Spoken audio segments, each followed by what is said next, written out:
everyone! Magandang araw sa inyong lahat. And yes, meron pa rin tayong upload for today's video. Maraming salamat sa inyong pakikinig na lagi pa rin kayong nandyan. Hindi pa rin nangiiwan, sana all. Sana all hindi talaga nangiiwan. Charot lang. Anyways, andito na naman ang inyong nag-iisang Mama Mia and panibagong kwento na naman ang ating pag-uusapan for today's video dahil tapos na ang kwento ni Monique. Diba? Naway na-inspire kayo sa kwento ni Monique at kung hindi naman, mag-share kayo ng sarili nyong kwento para yung iba ang ma-inspire sa inyong mga kwento. Hi kay Maridel de la Cruz. Hi Maridel, maraming salamat sa iyong pakikinig. Thank you so much sa iyong mga kuro-kuro. Hi din kay Diana Godines. Maraming salamat. Diana Diaz. Ang daming Diana na nakikinig sa atin Hindi naman kita binubokya. Grabe ka naman Diana. Joanne Kilang. Maraming thank you. Hi raw from Najran, Saudi Arabia. Tama po ba ang pagkaka-pronounce ko? Rosana Crisostomo. Maraming salamat. At kahit meron tayong mga munting ubo, ay nagugustuhan mo pa rin ang ating bosses. Thank you. Marie Amulat, hi from Amaya Brokers. Maraming salamat sa inyong pakikinig dyan. Hi naman kay Marilo Del Monte 669. Maraming salamat din kay Mary Grace Sinadan from Milan, Italy. Maraming thank you po. Ronalyn 22. Hello rin kay It's Me Irene. Ang tagal-tagal na raw niyang hindi nakapagpa-shout out. Last time daw ay nasa Cyprus pa siya. Ngayon nasa Spain na siya. Ay salamat, kahit nasa ang dako ka man ng mundo ay pinapakinggan mo pa rin itong ating channel. Salamat Irene. Hi rin kay Josevina. Hi din kay Elsie Lopez from Riyadh, Kingdom of Saudi Arabia. Lori Lynn Kabantak, maraming salamat. Felipa Esposo. Thank you so much sa iyong pakikinig. Hi din kay Baby Girl Len na laging nakaka-relate daw. Tingin niya batang 90s daw itong ating sender. Batang 90s din ba kayo? Oo, marami na tayo. Charot lang. Hi naman kay Zia Artuz. Maraming salamat habang nag-work ka ay nakikinig ka. Nancy Esperas, maraming thank you. Hi din kay Ki Sharot from Hong Kong. Tama po ba? Excuse me Medyo meron tayong malat sa ating lalamunan ngayon Hi naman kay Arman Di Claro. Maraming salamat sa pakikinig. Tala Jen Potts. Thank you so much. Arman. Ayan. Annaliza Genares. Christina Sison. LV Lapot. Charlene Baclohan. Lincel Bayaka. Susan Boribor, maraming thank you. Gloria Havillonar. And kay Ahmed, tama po ba, Saleh, from OFW sa Kuwait. Hello po sa inyo. Maraming salamat sa inyong walang sawang pakikinig. Huwag na nating patagalin dahil medyo po ang kwento natin for today's video.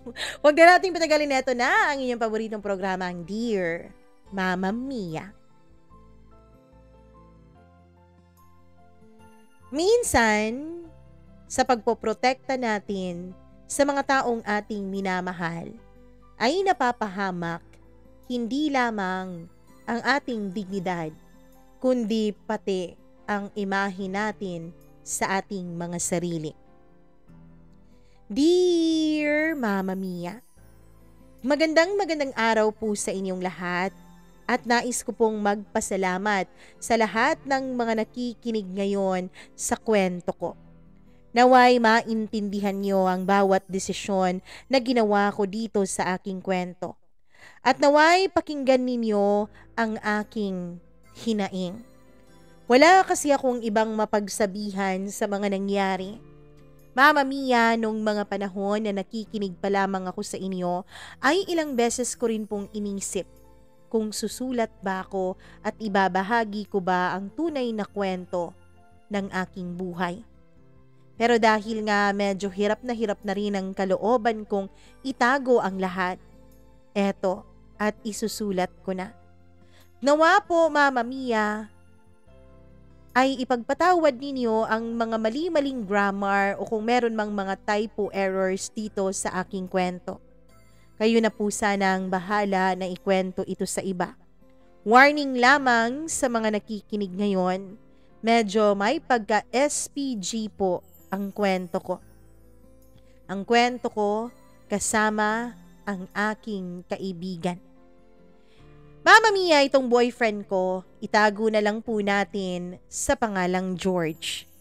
Si George, Mama Mia, ay katulad din ng karamihan ng mga lalaki. Noon ay napakabait, napaka-respectful, lalong-lalo na sa mga babae at lalong-lalo na sa akin. Kung ano ang definition yun ng mabait, ganun po si George. Napakabait talaga niya.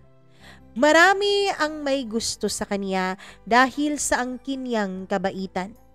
Maraming mga babaeng gusto siya.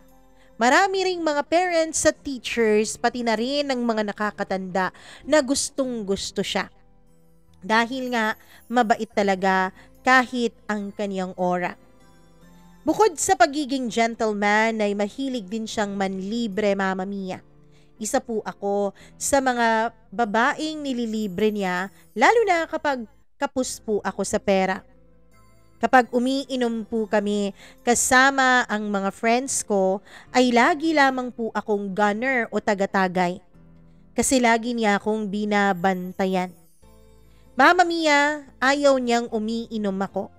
At para hindi nga ako makainom ng alak ay lagi na niya akong binibilhan ng soft drinks o kaya ng mga orange juice at ino-offer niya yun sa akin para meron daw naman akong mainom. Close kami masyado, Mama Mia, dahil sa angkin niyang kabaitan. Close kami at close din siya sa aking mga magulang pati na rin sa iba kong circle of friends. Ang bait ni George, ano? Sana lahat ng lalaki ganun kabait sa kanya. Sana lahat ng lalaki ganun ka-gentleman. Lagi kong naririnig mula sa iba kong mga kaibigan. Siya nga po pala, Mama Mia. Itago niyo na lamang ako sa pangalang Tanya. Close na close kaming dalawa ni George. Lagi niya akong pinupuntahan sa bahay namin. Siya kasi, Mama Mia, ay nakarenta lang noon dahil taga ibang city talaga sila nakatira. Lagi kaming partners in crime. Lagi kaming partners ni George sa lahat ng aming mga problema, pati na rin sa lahat ng aming mga kalokohan. One time, Mama Mia, umiinom kami kasama ang mga kaibigan namin. Siyempre, that time, hindi pa rin ako uminom. After ng inuman session ay in-invite niya ako. Sabi niya, samahan ko raw siyang matulog sa isang lugar na somewhere napakalamig. Hindi ko na lang po i-mention yung lugar na yon dahil alam kong bawal, pero yes, motel po ang pinasukan naming dalawa. Ang sabi pa niya, lasing na raw siya. Yun kasi ang medyo malapit na motel dun sa pinag-inuman namin. Ako din naman ay hindi ko kakayanin na alalayan siya pauwi sa kanyang inuupahang apartment dahil nga hindi ko naman kaya ang kanyang katawan. Bihamak na mas malaki siya sa akin tapos babae pa ako. Wala din naman akong ibang makakatulong sa pag-akay sa kanya kung sakali mang ihahatid ko siya dahil pati yung mga kasamahan namin ng mga friends namin ay medyo lasing na rin nung mga panahon na yun. Mama Mia, medyo sosyal yung motel na pinasukan namin. Hindi po mumurahin na mga motel kasi maganda naman ang trabaho ni George. Yes, may trabaho na po siya nung mga panahon na yon. At nakaka-afford naman siya. Kaya nga nililibre niya ako dahil palagi siyang maganda ang kanyang sahod. At dahil nga sa pagiging mabait niya sa akin, at dahil din sa palagi niya akong nililibre, Mama Mia, in fact, yung inuman na yon, libre po niya ang ambag ko. Kaya nakakahiya namang tumanggi. Sabi niya, sasamahan ko lang naman daw siya. Kaya pumayag ako. Kahit na ang totoo ay may pag-aalinlangan ako nung mga panahon na yon. Mama Mia, nasa tamang edad na din naman ako. Pero kahit na nasa tamang edad na ako ay never pa po akong nakapasok sa ganong uri ng lugar. Kahit sa plano, Mama Mia, wala talaga. Ang sa akin lang din naman ay hindi din ako nagkaroon ng mali siya nung in-invite niya ako doon kasi magkaibigan lang naman talaga kami. Kaya alam kong friendly gestures niya lang yun kaya pumayag ako. Hindi ko binigyan ng mali siya o kung ano paman ang kanyang pag-invite sa akin na matulog kami doon. Para sa akin, Mama Mia, good guy friends lang talaga. At syempre nung panahon na yon ay inaantok na rin ako. Oo nga't hindi ako nakainom pero syempre Mama Mia, magmamadaling araw na rin kasi yon kaya inaantok na rin ako. Naisip ko noon mabait lang talagang kaibigan si George. Kaya ang gusto niya ay makapagpahinga ako. Lagi niya akong inaalagaan. Ni minsan ay hindi ako nakaramdam na binastos ako ni George. Ni minsan hindi ko naramdaman na meron pala siyang mali siya sa akin. Kaya bilang isang mabuting kaibigan ay kailangan ko rin siyang alagaan sa panahon na lasing siya. So yun na nga, pumasok na kami sa loob ng kwartong ibinigay sa amin nung attendant. Humiga-higa pa siya, Mama Mia. Ako naman ay nanonood lang ng TV nung time na yon. Meron kasing cable ang mga motel kaya may mga anime po na channel na kinaghihiligan ko. Yun po ang pinanood ko. Pure talaga na sinamahan ko lang siya at pagsama lang sa kanyang matulog ang intensyon ko doon sa motel na yon. Pero Mama Mia, bigla niya akong hinila. Sabi niya lumapit daw ako sa kanya. Ako naman sa pag-aakalang may sasabihin siya o may ire-request siya sa akin ay lumapit ako. Pero bigla niya akong hinalikan. Mama Mia, hindi ko na alam pero mas mabilis pa sa 4:00 ang mga naging kilos niya hanggang sa nakapatong na agad siya sa akin. Akala ko talaga kanina ay lasing na lasing siya. Kasi parang pasuray-suray na siyang naglalakad nung mga panahon na yun. Kaya nga sinamahan ko siya dun sa motel na yun eh. Pero nagulat na lang ako. Parang hindi kasi lasing ang kanyang mga kilos noon. Napakabilis, napaka-precise na para bang pinagplanuhan niya ang lahat. Agad din niya akong hinubaran, Mama Mia. Ako naman nung mga panahon na yun ay natulala at nataranta. Por Diyos por Santo, ayoko nito. Hindi ko inisip na mangyayari ito. Mama Mia, napakalaki po ng kanyang katawan kumpara sa akin. Isa rin yun sa dahilan kung bakit ako sumama sa kanya dahil hindi ko talaga kakayaning alalayan siya dahil sa laki ng katawan niya. Nung mga panahon na yun ay nagpupumiglas ako pero nahihirapan akong magpumiglas sa kanya. Dahil sa sobrang laki niya at sa lakas niya, Mama Mia, ay hindi ko magawang makakilos na nasa ilalim niya. Napakalakas niya talaga. Hindi ko alam kung matatawag bang pananamantala ang kanyang ginawa sa akin. Hindi ko alam kung pananamantala ba ang kanyang pagpilit sa akin na may mangyari sa aming dalawa. Ilang beses ko siyang pinakiusapan. Ilang beses kong sinabi sa kanya na lasing lang siya at itigil niya ang kanyang ginagawa. Ilang beses kong sinabi ang pangalan ko pagbabakasakaling matauhan siya at itigil niya ang pagsibasib niya sa akin ng halik. Pero hindi siya tumigil. Kahit anong pakiusap ko sa kanya ay hindi siya tumigil, Mama Mia. Hanggang sa nawalan na rin ako ng lakas. Hanggang sa nagpaubaya na rin ako at tuluyan na nga niyang naangkin ang katawan ko. Tuluyan na nga niyang naangkin ang pagkababae ko. Mama Mia, nung mga panahon na yun ay iniisip ko, pinagsamantalahan ba ako ni George? Pinagsamantalahan ba ako ng mabait kong kaibigan? Hindi rin ako sigurado nung mga panahon na yun kung pananamantala ba ang tawag doon. Hewan ko. Tawagin niyo na akong tanga o kung ano pa man ang maiisip ninyo, pero hindi ko talaga maisip noon na pananamantala yun. May parte ng sarili ko na iniisip na yes, sinamantala ka niya. Yes, pwede kang magsumbong dahil sinamantala niya ang kahinaan mo. Pero paano ba ako magrereklamo, Mama Mia? Unang-una, malaki na po ang edad ko. Nasa tamang edad na po ako kaya hindi ko pwedeng gawing rason na inakit niya ako papunta doon. Isa pa, Mama Mia, wala akong laban kung iisipin. Dahil unang-una sa lahat, hindi naman niya ako pinilit na pumasok dun sa motel na yon.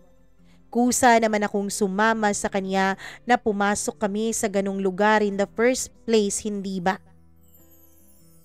Ayoko pong pag-isipan ako ng hindi maganda ng ibang tao. Naiisip ko kasi, Mama Mia, kapag nagreklamo ako, paano kung tatanungin ako ng pulis? Anong ginagawa mo doon? Ba't ka sumama sa kanya? Hindi mo ba alam na gano'n ang ginagawa sa ganong mga klaseng lugar? Tanga ka ba? Kung ano-ano ng mga senaryo ang pumapasok sa isip ko. Alam kong kapag nagsumbong ako ay mahuhusgahan lang ako ng mga tao. Kaya wala talaga akong nagawa noon, Mama Mia. Naibigay ko sa kanya ang perlas ng silanganan. Naisuko ko sa kanya ang aking bataan nang wala sa oras at nang wala man lang kaplano-plano at hindi ko man lang siya kaano-ano. Magkaibigan kami. Close kaming dalawa. Pero hindi naman sapat yun para may mangyari sa aming dalawa, hindi ba? Napaka-animal niya, Mama Mia. Kasi ako nung mga panahon na yun, ay hindi ko talaga naisip na magagawa niya sa akin yon. At isa pa na hindi ko naiisip, Mama Mia, habang nakapatong siya sa akin, ay kung gaano pala kalaki yung kanyang kargada. Oo, hindi po siya pangkaraniwan, Mama Mia. Kaya nasaktan na nga ako sa pag-angkin niya ay mas lalo pang masakit dahil dun sa size ng kanyang kargada. Oo, Mama Mia. Kaya ako naiisip na baka napagsamantalahan ako dahil kahit katiting ay hindi talaga ako nakaramdam ng sarap nung mga panahong inaararo niya ako. Hindi ako nakaramdam ng saya at sarap, kundi sakit lang. Sobrang sakit. Wala talaga yung mga nababasa, napapanood natin na masarap kapag malaki. Masarap kapag lalong tumatagal. Habang inaangkin kasi ako noon ni George ay wala talaga akong maramdaman na kahit anong sarap. Humahapdi noon ang pagkababae ko, Mama Mia. Mahapdi na para bang nabasag iyon. Para bang nagasgas iyon. Para bang nasugatan iyon. After ng isang round ay bumangon ako at nag-CR ako. Nag-shower ako, Mama Mia. Sinabon ko ang buo kong katawan at umiiyak ako sa ilalim ng shower na paulit-ulit na sinabi sa sarili ko na nakakadiri akong babae. Yung una kong karanasan ay hindi man lang ako nasiyahan. Bakit ganon? Dati pa naman ay ina-anticipate ko ang magiging first time ko kasama ang lalaking mamahalin ko. Na magiging masaya ako doon. Na masasarapan ako sa gagawin naming dalawa. Pero hindi. Habang kinukuskus ko ang sarili ko ay hindi ko na malayan na sumunod na naman pala sa akin si George. Sumunod siya at bigla na lang siyang pumasok sa loob ng shower at doon ay ginalaw na naman niya ako. Doon ay walang pakundangan niyang nilapirot ang buo kong katawan. Halos, Mama Mia, kurutin niya ang mga masiselang bahagi ng aking katawan na nasaktan naman talaga ako. Masyado pang sensitive ang mga pribadong bahagi ng katawan ko noon dahil katatapos nga lang niya nagalawin yon. Pero eto na naman siya. Sa ilalim ng shower ay kinakalikot na naman niya ang mga masiselang bahagi ng aking katawan na humahapdi at namumula na dahil sa walang pagka-gentleman siya pagdating sa bagay na yon. At oo, Mama Mia, naulit muli ang pag-angkin niya sa akin. And yes, hindi na naman ako nasarapan. Hindi na naman ako nasiyahan. Ewan ko kung dahil lang ba sa napakalaki ng kanyang kargada kumpara sa akin o dahil hindi ko talaga gusto noon ang ginagawa niya sa katawan ko. 'Di ba? Kasi kapag nagugustuhan mo, nasisiyahan ka naman. Pero siya, habang hinahaplos niya ng marahas ang katawan ko ay nasasaktan ako. Pagkatapos ng lahat-lahat ay bumalik siya sa loob ng kwarto at nahiga. Nung mapansin ko, Mama Mia, na nakatulog siya ay agad din naman akong nagbihis at umuwi ako ng diretsyo sa amin. Habang nasa biyahe ako sa taxi ay umiiyak ako. Napapansin ko pa ang tinitignan ako ng taxi driver sa kanyang rear view mirror. Napapansin ko pa na para bang nag-aalala siya kung bakit ako umiiyak. Pero nung mga panahon na yun ay wala na akong pakialam. Paulit-ulit kong minumura ang sarili ko. Bakit ko hinayaang mangyari yun sa akin? Pero nung makarating ako sa bahay, ay nagmuni-muni ako, Mama Mia. Siguro naman bayad na ako sa utang na loob ko sa kanya. Oo, Mama Mia, si George din kasi ang dahilan kung bakit nakapagtapos ako noon ng aking pag-aaral. Siya kasi ang laging nagbibigay sa akin ng pangdagdag pambayad ko sa tuition ko sa paaralan. Ang akala ko kasi noon ay pagiging magkaibigan namin ang dahilan kung bakit niya ginagawa yon. Kaya yun ang naisip ko. Malaki ang utang na loob ko kay George kaya sapat na sigurong kabayaran ang pag-angkin niya sa aking katawan. Dahil nga sa utang na loob na yon ay ginawa ko pa rin kaibigan si George. Oo, naging magkaibigan pa rin kaming dalawa pagkatapos ng mga nangyari. Yes, tatawagin niyo akong tanga. Yes, tatawagin niyo akong boba. Pero Mama Mia, napakalaki kasi ng utang na loob ko kay George. Nung mga panahon na nahihirapan ako sa pera ay lagi siyang nandyan at handa niya akong tulungan. Pati na rin pamilya ko. Malaki ang utang na loob ko sa kanya kaya hindi ko magawang magalit sa kanya nung mga panahon na yon. Hinisip ko na lang na charge to experience. Total naman ay mabibigay ko rin naman ang sarili ko sa isang lalaki kaya hindi na rin lugi na kay George ko yun naibigay dahil sa dami ng naitulong niya sa akin. Kaya nagpatuloy ang pagiging magkaibigan naming dalawa. Text-text, kita-kita, the same pa rin ang treatment namin sa isa't isa.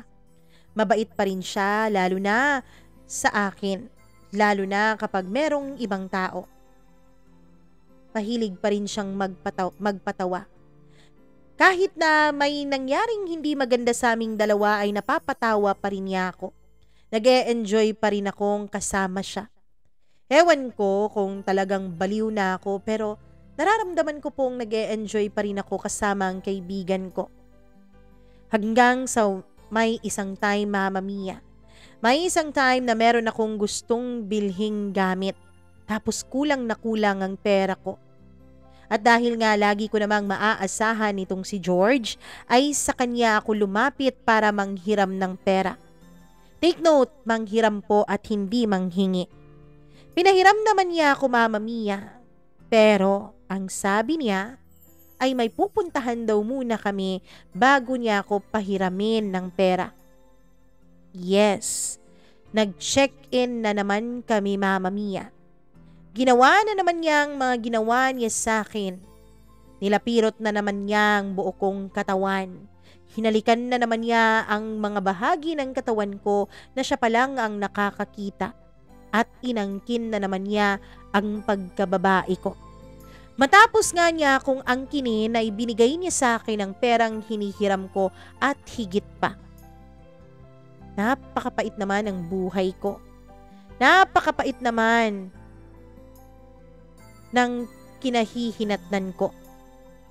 Pero Mama Mia, aaminin ko, nung pangalawang beses na nag-check-in kaming dalawa ay mas na-enjoy ko na yon kumpara nung una.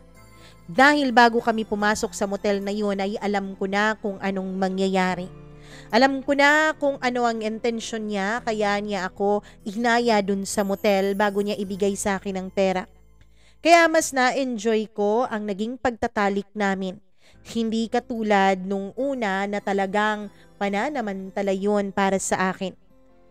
Pumayag na kasi ako na magganon kaming dalawa. Pumayag kasi ako na magpagalaw sa kanya. Nung panahon kasi na yun ay humingi rin siya ng permiso. Sabi niya pahihiramin niya ako pero papasok muna kami ng motel kung papayag ako. Pumayag naman ako para makahiram ng pera. Kaya mas na-enjoy ko ang pagkakataon na yon kesa nung nauna. At nakahiram nga ako ng pera, Mama Mia. At dito na nga nagsimula ang lahat. Nung humiram ako sa kanya ng pera at nagdiig muna kami bago niya ako pagbigyan, dun na nag-umpisa ang pagkakaroon namin ng relasyon. In-invite niya akong uminom kasama ang kanyang best friend. Sabi niya sumama raw ako dahil kaming tatlo lang naman. Kaya ayun, sumama ako kasi nga boyfriend ko na siya. May usapan na kami noon tungkol sa aming relasyon. May usapan na kami noon tungkol sa aming dalawa. Pumayag na rin ako maging boyfriend ko siya, total ay ginagalaw naman na niya ang katawan ko. Noong nag-iinuman kami ay maganda pa ang mga usapan nilang dalawa. Bla bla bla, mga experiences, mga kabataan. And then Mama Mia, bigla na lang niyang sinabi sa kanyang best friend na kami ng dalawa. Doon ay medyo ako naguluhan. Ang totoo ay naisip ko, sinamantala mo lang naman ako Tapos ngayon inaangkin mo na ako bilang girlfriend mo? Pero dahil ayoko naman siyang mapahiya nung mga panahon na yon ay sumakay na lang ako sa mga sinabi niya na kami ng dalawa. Pero Mama Mia, hindi niya alam na nung tumayo siya para mag-CR ay sinabi ko sa kanyang best friend ang totoo. Sinabi ko sa kanya na hindi totoong mag-boyfriend at girlfriend kami. Nag-explain ako sa best friend niya dahil alam ko namang matagal kong mag-CR itong si George. Mama Mia, pinayuhan ako ng best friend niya kung ano ang dapat kong gawin. Kung ano ang dapat kong maging aksyon. Mabait kasi itong best friend niya, Mama Mia. Kasi teacher po ito. Malawak po ang kaniyang pangunawa. Pero sabi ko sa kanya, sikreto lamang naming dalawa ang sinabi ko. Mama Mia, sabi niya, oo. Ako daw ang bahala. Sabi din naman nung kaibigan ko, sabi din naman ni George na sikreto lang naming tatlo ang katotohanan na mag-girlfriend at boyfriend na kaming dalawa. Mama Mia, pumasok din naman sa utak ko noon na paninindigan ko na lang to. Baka kasi eto na ang taong binigay sa akin ng tadhana. Baka kasi mai-in-love din ako kay George sa pagkatagal ng panahon.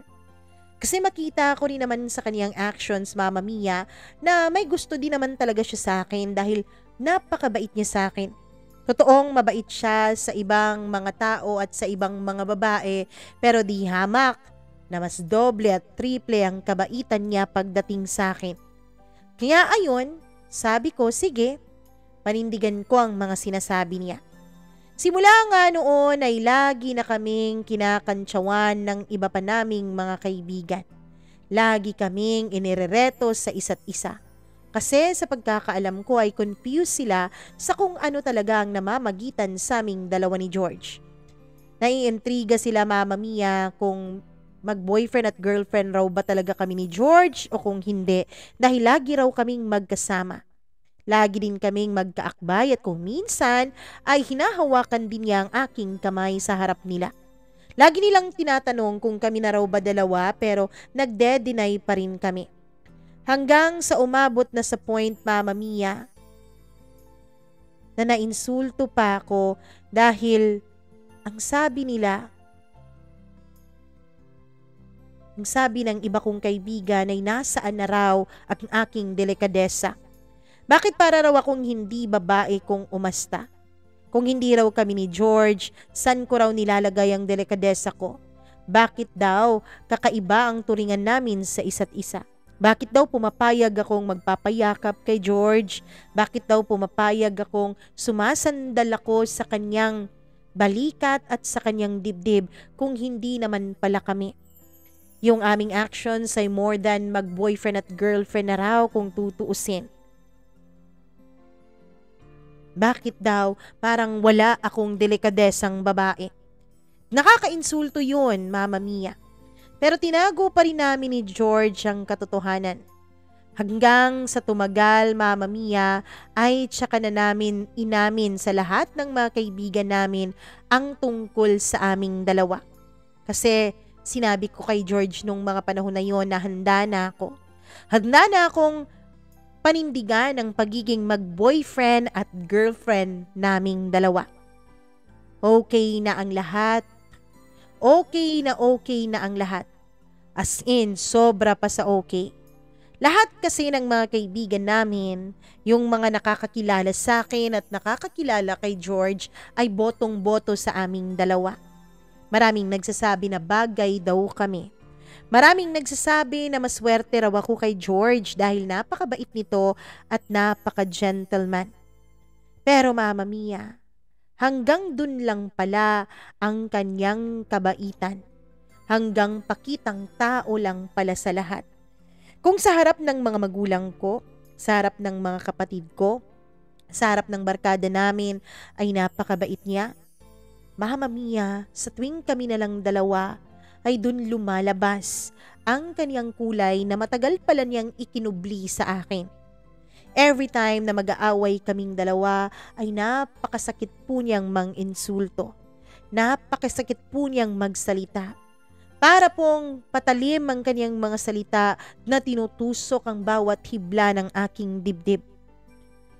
Mama Mia, para po niya akong pinupukpok ng martilyo sa sakit na pinaparanas niya sa akin, sa sakit niyang magsalita at sa pang-iinsulto niya sa akin na kaming dalawa lang ang nakakarinig. Ako naman ay hanggang iyak na lang, hanggang dasal na lang ako sa Diyos at tanong kung bakit naging ganito ang buhay ko, kung bakit nangyayari sa akin ang lahat ng ito. Kasi Mama Mia, si George po ay anghel talaga kung titignan mo sa labas. Anghel ang tingin sa kanya ng mga tao. Anghel ang tingin sa kanya ng aking mga magulang. Lalo na at kapag bumibisita siya sa amin ay lagi talaga siyang may dalang kung ano-ano. At kapag merong ginagawa ang papa ko ay lagi niya itong tinutulungan. Pagkumpuni ng kung ano-ano sa bahay. At kapag naaabutan niyang nagluluto ang mama ko, ay lagi niya ring tinutulungan ito. Siya pa nga ang namamalengke at nagre-request pa siya sa mama ko ng mga gusto niyang ulam at masayang-masaya naman ang mama ko na pagbibigyan siya. Kapag naman naaabutan niyang may assignments na ginagawa ang mga kapatid ko, ay lagi niya itong tinutulungan at tinuturuan. Matalino kasi si George pagdating sa academics. Kaya marami ang natututunan ng mga kapatid ko. Mama Mia, sa tuwing may lakad din naman ng barkada ay lagi niyang pinapakita sa lahat ang pagiging gentleman niya. Lagi siyang nakaalalay sa akin sa pagbaba ng sasakyan, sa pagsakay ng sasakyan, pati na kapag may mga gamit kaming bit-bit ay hindi niya talaga ako pinagbibit-bit ng medyo mabigat. Lahat ng mga mabibigat ay siya ang nagbibit-bit. Lagi din siyang nakahawak sa akin. Lagi siyang nakayakap at lagi siyang nakahalik sa aking noo at pisngi. Kaya naman lahat talaga ng makakakita sa aming dalawa ay iisipin na napakaswerte ko. Iisipin na napaka-perfect ng relasyon naming dalawa. Yun ang tingin ng ibang tao. Pero hindi po ganon ang nangyayari sa likod ng pintuan kapag kaming dalawa na lang ang naiiwan. Mama Mia, sa lahat ng ginawa ko,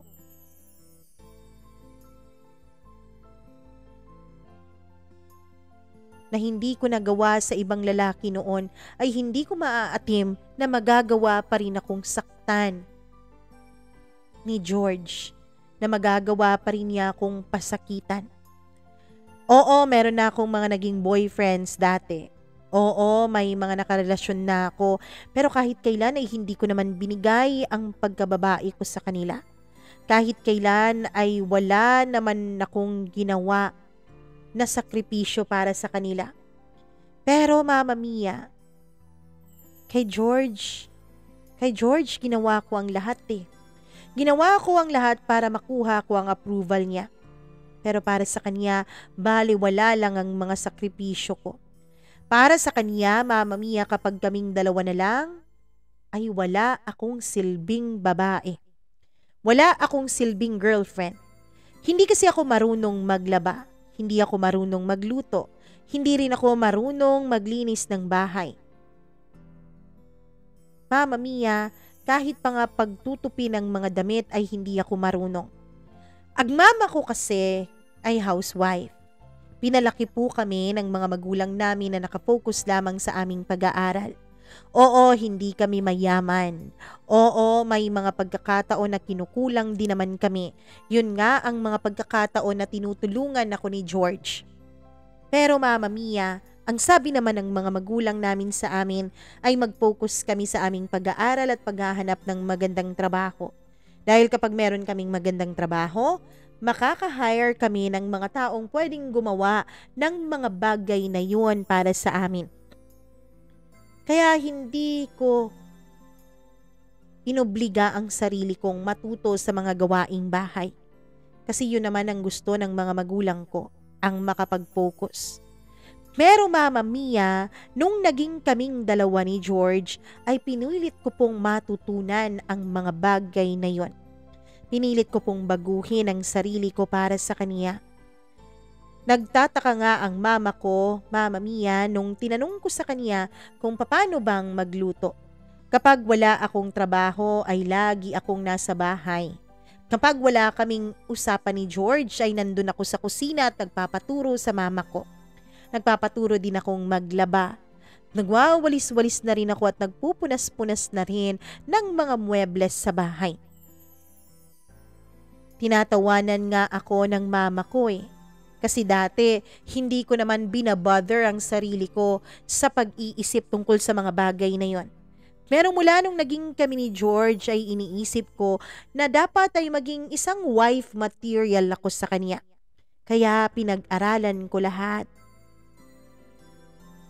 Lalo na Mama Mia, nung inaya na ako ni George na magsama na kami sa iisang bubong.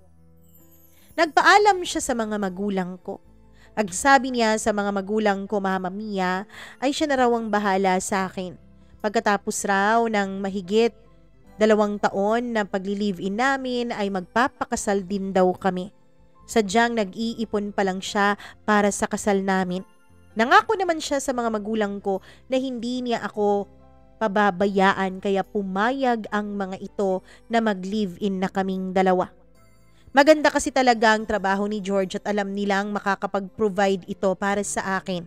Kaya dahil mabait nga ang tingin nila dito ay hindi na sila nagdalawang isip na ibigay ang kanilang permiso sa pagsasama namin ni George sa iisang bahay. Pero Mama Mia, nung magsama na kami sa iisang bahay ay dito pa mas lumala ang pagtrato ni George sa akin. Dito pa mas lumala, Mama Mia, ang kanyang mga salita sa akin. Oo, hindi nga ako magaling pagdating sa mga gawaing bahay pero sinusubukan ko naman. Sabi ko naman sa sarili ko, dapat makita ni George na wifeable talaga ako. Dapat alam ko ang mga bagay-bagay na yon kaya kahit nahihirapan ako, Mama Mia, ay pinilit ko talagang matutunan ng paglalaba, paglilinis, pagluluto, pag-aayos ng bahay, pagtutupi ng damit, pati na rin pamamalansya. Isang gabi ay nag-aaway kaming dalawa. Grabe ang away namin to the point na iniinsulto na niya ako. Alam mo, kung hindi dahil sa akin, di ka naman makakatapos ng pag-aaral eh. Ang dami-dami ko nang naging sakripisyo sa'yo kahit nung hindi pa tayong dalawa. Kaya marapat lang na lahat ng gusto ko susundin mo. Marapat lang na wag mo akong bubungangaan. Pwede ba, Tanya? Sabi niya. Dahil sa sobrang pagka-insulto ko noon ay hindi ko na napigilan ng sarili ko at kwinentahan ko na siya sa lahat ng mga naging sakripisyo ko rin sa kanya. Alam mo George, kilala mo ako dati pa, di ba? Kilala mo ako na hindi ako marunong sa mga gawaing bahay. Kilala mo ako na pinagsisilbihan kami ng mama ko. Na kahit hindi kami mayaman ay tinuring kaming mga prinsesa ng mga magulang namin. Pero binago ko yun, George. Binago ko lahat. Inaral ko lahat ng mga gawaing bahay, pati na rin yung pagluluto na hirap ako. Inaral ko para sa'yo. Tapos ngayon, kukwentahan mo ko? Alam mo, obligasyon mo naman yan eh. Ako na nga nagpo-provide dito financially. Ako na nagbabayad ng lahat. Kaya syempre naman, dapat ikaw na sa mga gawaing bahay, hindi ba? Sabi niya sa akin. Mama Mia, dun ko napagtanto. May tama din naman siya. Siya na nga lahat ang bahala at binibigyan pa niya ng pang-grocery paminsan-minsan ng mga magulang ko. Pati na rin ang pambayad sa bills, kaya marapat lamang napagsilbihan ko talaga siya. Kaya nga ginagawa ko ang lahat dahil alam kong obligasyon ko yon bilang babae. Pero Mama Mia, obligasyon din kaya niya ang lagi akong pasakitan? Lagi akong pagsalitaan ng hindi maganda? Lagi akong insultuhin? Oo, may mga pagkakataon din Mama Mia na kapag nag-aaway kami, lalo na kapag lasing siya ay nasasaktan niya ako ng pisikal. Napakasakit. Masakit na lagi niya akong sinasaktan. Masakit na lagi niya akong iniinsulto. Wala naman akong gusto sa kanya nung una eh. Hindi ko naman siya gusto dahil kaibigan lang talaga ang tingin ko sa kanya. Pero dahil nga sa utang na loob ay pinilit kong makisama sa kanya at yun nga Mama Mia, minahal ko na nga siya. Kaya nga nagawa ko ring isakripisyo ang lahat para sa kanya. Sinugal ko lahat para sa kanya kahit pa nga ang totoo ay sinamantala lang naman niya ang kahinaan ko nung una. Oo, totoong loyal siya. Totoong hindi siya tumitingin sa ibang babae. Totoong hindi siya nambababae, Mama Mia. Pero lahat ng mga ginawa niya sa akin at ginagawa niya sa akin ay parang parehong sakit lang ang naidudulot sa akin.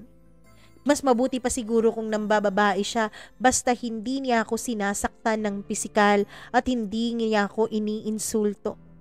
Mabuti pa siguro yung mga babaeng may karelasyon na mga babaero, may karelasyon na may mga kabit dahil sweet pa siguro sa kanila yung kanilang mga asawa o kanilang mga nobyo. Dahil laging bumabawi ang mga ito sa pagpapasakit ng kanilang damdamin. Pero itong kinakasama ko, si George, hindi po ganon. Pakiramdam niya ay hulog siya ng langit para sa akin kaya kailangan ko siyang pagsilbihan hanggang sa kahuli-hulihan. Pero aaminin ko naman Mama Mia, aaminin ko naman na meron rin akong mga pagkakasala at pagkakamali. Alam mo naman tong sakit nating mga babae, hindi ba Mama Mia, na meron tayong pagka-abnormal paminsan-minsan. Ganon ang mga pagkakamali ko. Yung mga paminsan-minsan na bigla-bigla na lang akong nagagalit, bigla-bigla na lang tumataas ang boses ko.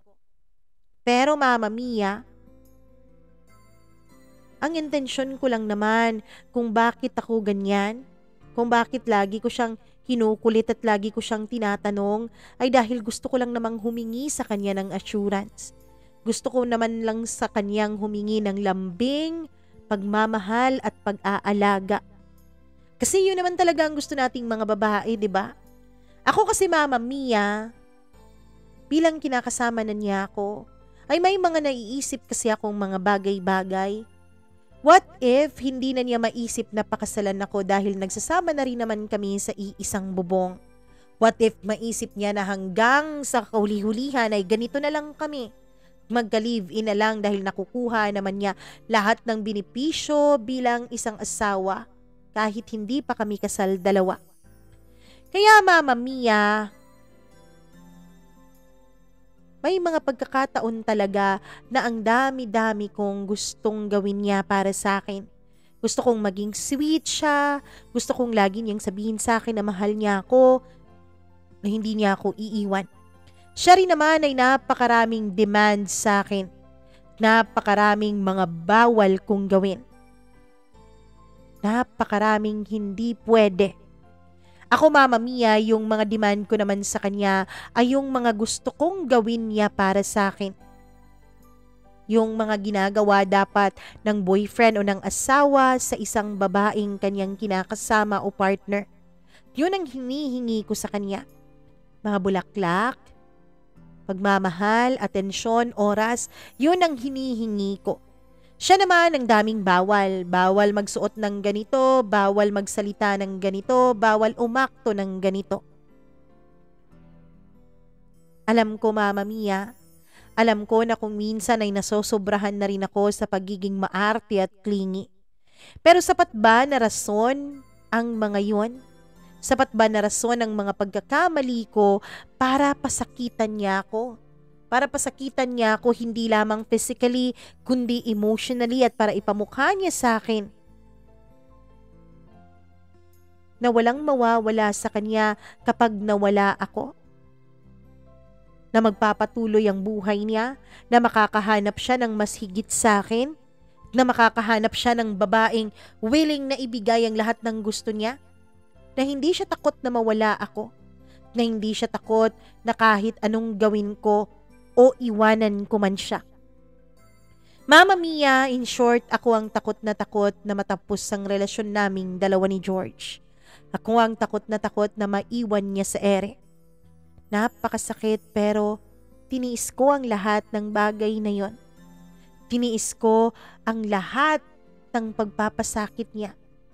Alam kong katangahan na po ang ginagawa ko. Alam kong marami nang magagalit at manggigigil ngayon sa akin dahil sa mga ginagawa kong pagsasakripisyo at pagpapakatanga. Hindi pa nga kami mag-asawang dalawa pero ginaganon-ganunan niya ako. Hindi pa nga kami mag-asawang dalawa pero kung pagbigyan ko siya at kung patawarin ko siya ay para talagang i-dedicate ko na ang buhay ko sa kanya. Alam ko maraming nagsasabi, ginaganon na ako ni George nang hindi pa lang kami kasal. Paano pa kaya kung kasal na kami? Baka raw mapatay na niya ako ay ayos pa rin sa akin. Baka raw kahit bugbugin niya ako gabi-gabi ay ayos pa rin sa akin at hindi pa rin ako magrereklamo. Lahat na po, Mama Mia, nilunok ko para sa kanya. Pride ko, pagkatao ko, hinabukasan ko, nilunok ko yun lahat para sa kanya. Kasi Mama Mia, maiisip ko pa lamang na mawawala sa buhay ko si George ay parang hindi ko nakakayanin. Yung kanyang best friend na sinasabihan ko tungkol sa pinagdadaanan naming dalawa ay lagi akong tinatanong, hindi daw kaya nagayuma ko ni George? Sino ba naman ang maniniwala sa gayuma sa panahon ngayon, hindi ba Mama Mia? Minahal ko lang talaga si George. Dahil nga siyang nakauna sa akin, dahil nga siyang nakakuha ng pagkababae ko ay inisip ko na siya na rin ang pag-aalayan ko ng puso ko. Hindi naman kasi ganito si George dati. Nung hindi ko pa siya masyadong mahal, nung siya pa lang ang naghahabol sa akin, ay lagi naman niyang pinapakita sa akin ang kaniyang pagmamahal. Lagi naman niyang pinaparamdam sa akin na mahal niya ako at ako ang pinakamahalagang tao sa buhay niya. Lagi naman niyang pinaparamdam sa akin na hindi niya kakayanin na wala ako. In short, Mama Mia, minahal niya ako ng todo-todo. Pagmamahal na naging dahilan kung bakit ko rin siya minahal ng husto. Pero kung kailan ko naman siya minahal, kung kailan naman hulog na ang loob ko sa kanya, ay tsaka naman siya nagbago. Tsaka naman nagbago ang isip niya tungkol sa aming dalawa. Tsaka naman nagbago ang kanyang pakikitungo sa akin. Tsaka naman niya pinaparamdam na parang baliwala na lang ako at wala siyang pakialam kahit ano pang mangyari sa buhay ko. Pero Mama Mia, tiniis ko pa rin. Lagi kong sinasabi sa kanya bago kami matulog na mahal ko siya. Lagi ko siyang niyayakap, hinahalikan sa tuwing tulog siya at lagi kong sinasabi sa kanyang tenga na handa akong magsakripisyo para sa kanya. Na sana dumating ang panahon na tuluyan na niyang tigilan ang pagpapasakit sa akin. Pero sadyang matigas ang puso ni George. Sadyang matigas siya pagdating sa akin. Ako, Mama Mia, hindi po ako nakakagala. Kasi ang gusto ko, pag uwi ni George galing sa kanyang trabaho, ay nasa bahay ako. Nasa bahay ako at sinasalubong siya. Binibigyan siya ng makakain, pinagsisilbihan siya, pinaghahanda siya. Kung makapagsabi siya sa akin na parang hindi ko siya inaalagaan, hindi ba niya iniisip na ako itong nahihirapan para alagaan siya? Tuwing umaga kapag maaga ang pasok niya, mas maaga akong nagigising para ipagluto siya. Mas maaga akong nagpe-prepare ng damit na isusuot niya. Pinaplansya ko pa yun. Pine-prepare ko rin ang mga dadalhin niya sa opisina. Mama Mia, ako itong babae. Pero ako po itong naghahatid sundo sa kanya, lalo pa nung mga panahon na bago pa lang kaming dalawa. Sarili ko po, kinakalimutan ko para kay George. Sarili kong kaligayahan, sarili kong gusto, kinakalimutan ko para sa kanya. Inuuna ko siya palagi. May mga ulam po na hindi ko kinakain pero paborito niya. At dahil paborito niya, yun ang niluluto ko kahit na ang totoo ay nasusuka kong kainin ng mga bagay na yun. Pero okay lang. Ayos lang, ang importante mapasaya ko si George. Ang importante maibigay ko sa kanya ang pag-aalagang hinahangad niya at deserve niya. Yung mga kamay ko rin, Mama Mia, nagkanda sugat-sugat na dahil sa paglalaba ko sa mga damit niya. Yung kanyang sapatos, lagi ko po yung pinupunasan bago pa siya umalis papunta sa kanyang trabaho. Yung kanyang bag, Mama Mia, kapag umaalis siya, ay pinapak ko po lahat ng kailangan niya. Mula sa baon, hanggang sa kanyang mga gamit na kailangan niya. Mama Mia, ang dami-dami ko pong ginagawa sa kanya pero pakiramdam niya ay hindi pa rin yun pag-aalaga. Lagi pa rin niya akong kinukwentahan. Hustisya lang naman ang hinihingi ko sa kanya, Mama Mia. Hustisya lang naman at pagpapahalaga. Lagi kong tinatanong sa kanya kung bakit naging ganito ang pakikitungo niya sa akin. Pero sa tuwing sinusubukan kong makipag-usap ng maayos, ay lagi niyang dinidismiss yung topic at lagi niyang sinasabing nagiging OA ako. Mama Mia, binabago ko naman ang sarili ko para sa kanya. Binabago ko naman ang mga ayaw niya sa akin pero bakit parang ganun pa rin? Wala na nga akong karapatang magalit kasi kung galit ako, Mama Mia, ay mas galit siya. Kung sisigaw ako ay mas sisigawan niya ako. Kung magbubunga nga ako ay sasampalin niya ako. Lagi siyang may sagot sa bawat tanong ko, Mama Mia. Sa bawat reklamo ko ay lagi siyang may handang sagot sa akin. Hindi siya marunong mag-consider na siya rin naman, Mama Mia, ay hindi din naman perpekto. Hindi siya marunong mag-isip na may mga pagkukulang din naman siya. Hindi siya marunong magpakumbaba kapag nag-aaway kaming dalawa. Para sa kanya, tama siya sa lahat ng bagay. Akala ko, Mama Mia, lalaki ang gumagawa nito, na kahit alam nilang mali ang kanilang girlfriend o asawa, ay inaangkin nila yung mali para wala na lang gulo. Pero sa aming dalawa ni George, ako ang gumagawa nun eh. Kahit na alam kong ako ang tama, ako pa rin ang magpapakamali at ako pa rin ang magpapakumbaba para lang matapos na ang away. Kahit gusto kong magpalambing sa kanya, kahit gusto kong magpasuyo, ay ako pa rin ang sumusuyo at lumalambing para matapos na. Mama Mia, ang totoo ay naiinggit ako sa ibang babae. Lalo na kapag nakikita ko o naririnig ko kung gaano sila kamahal ng kanilang mga partners. Bahala na lang kung hindi niya ako mahal. Basta wag na lang ganito ang magiging pasakit niya na pinaparamdam sa akin.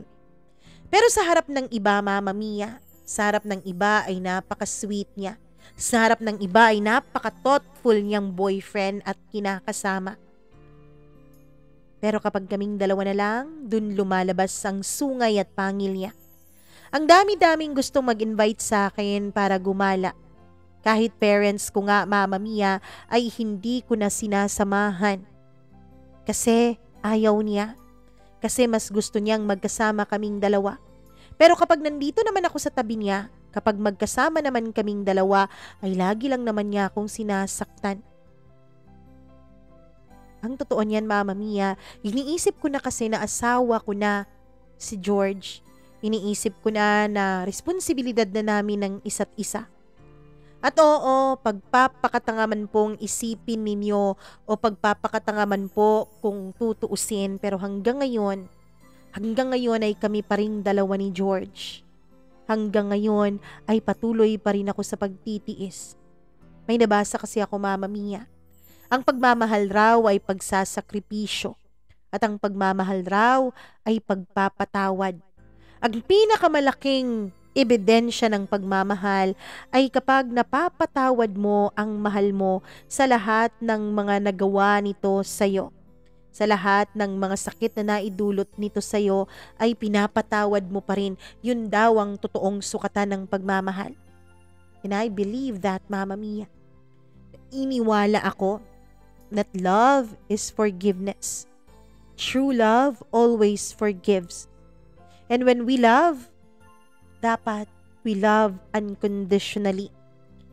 Hanggang ngayon, Mama Mia, ay nagdarasal pa rin ako na sana darating ang araw na magbabago si George.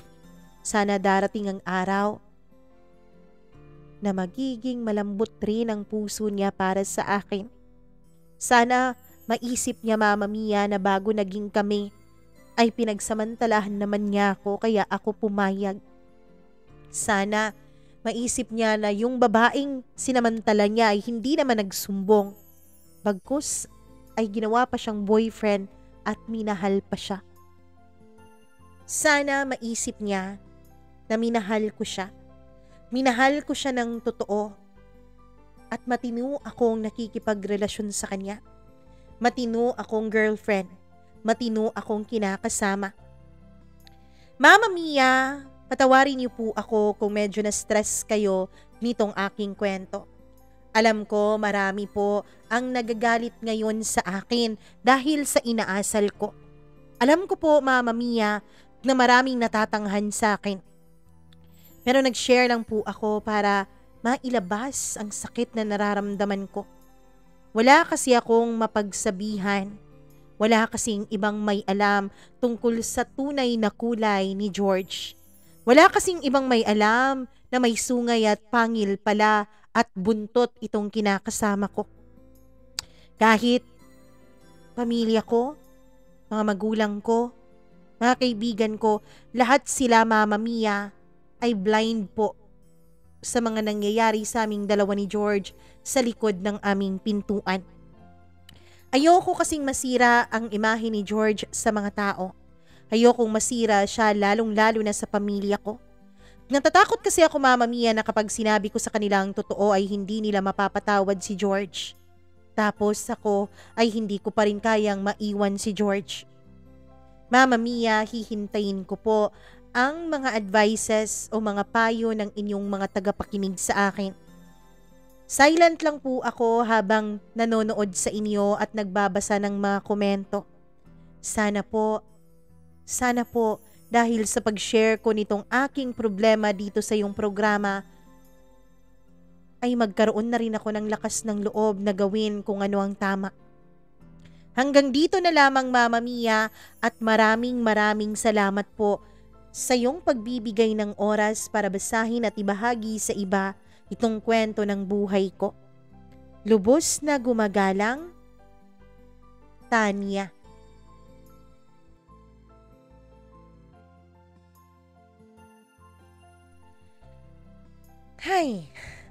Ay nako, Tanya, ewan ko ba. Siguro talagang ganun, no? May mga tao talaga na kapag nagmahal, ganito, nagpapakatanga, kinakalimutan ng sarili, kinakalimutan ng halaga para sa taong minamahal nila. Dahil ini-equate na nila ang kanilang halaga dun sa pagpapahalaga ng taong kanilang mahal o kanilang kinakasama. Sad. Pero karamihan sa mga babae ay ganon.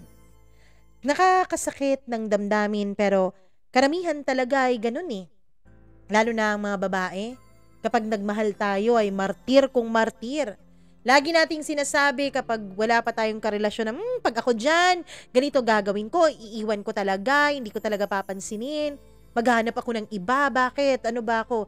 Diba lagi natin yung sinasabi, pero kapag nandun na tayo sa sitwasyon, nakakalimutan natin yon at nakakain natin ang mga sinasabi natin noon dahil paulit-ulit pa rin tayong nagpapatawad. Siguro dahil yon sa takot natin na baka wala ng ibang magmahal sa atin. Wala ng ibang tatanggap sa atin at wala ng ibang magpapahalaga sa atin. Sa tingin ko kasi, Tanya, yung si George, narcissistic yan eh. Narcissist. Kasi, tingnan mo nung hindi ka pa nagmamahal sa kanya, yung kaibigan pa lang ang tingin mo sa kanya, lagi siyang nandyan. Lagi niyang pinaparamdam sa'yo na mahalaga ka.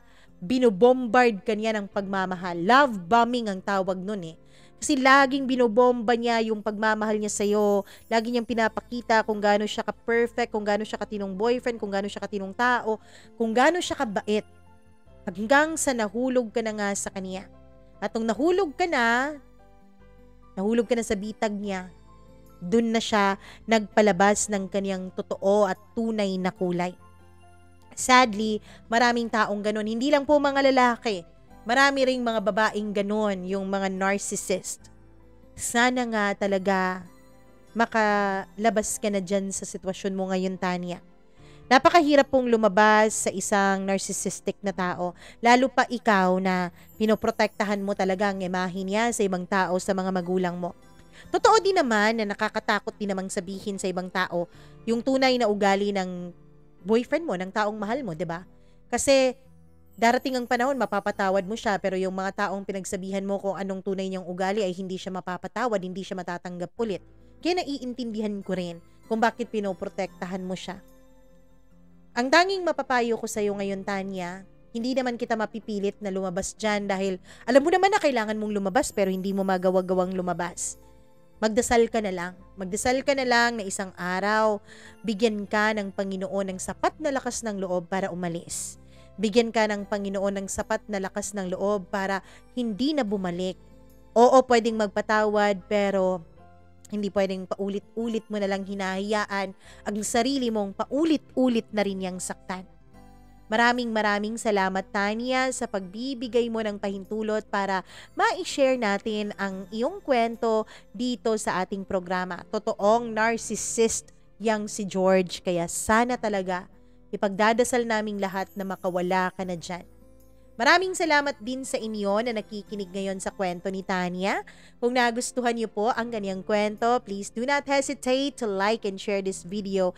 Syempre, mag-subscribe na rin sa ating channel. Kung hindi pa po kayo nakapag-subscribe, please subscribe kayo at i-click ang notification bell para lagi po kayong na-update sa tuwing meron po tayong video na inilalabas o di kaya naman audio dahil paminsan-minsan wala po tayong mukha. Lalo na ngayon, medyo nagkakasakit tayo kaya may paminsan-minsan talaga na wala tayong gana na magpakita sa mukha. Pero pipilitin natin na mag-share araw-araw ng mga kwento dito sa inyong paboritong programa. Sa lahat po ng nakikinig ngayon, isubscribe nyo na po ang channel na to, i-click ang notification bell para lagi po kayong updated. At kung meron po kayong sarili ninyong kwento ng buhay, please email nyo lamang po, nasa baba ang email address natin, mamamiacdo0317@gmail.com. Do not forget to like and to follow our other social media accounts on TikTok, Threads, Instagram, and Facebook, Mama Mia CDO or Mama Mia Cagayan de Oro. Maraming salamat po sa inyong walang sawang pagsuporta nitong ating channel. Ako pong muli ang inyong Mama Mia. Enjoy the rest of your day hanggang sa susunod nating upload. Paalam!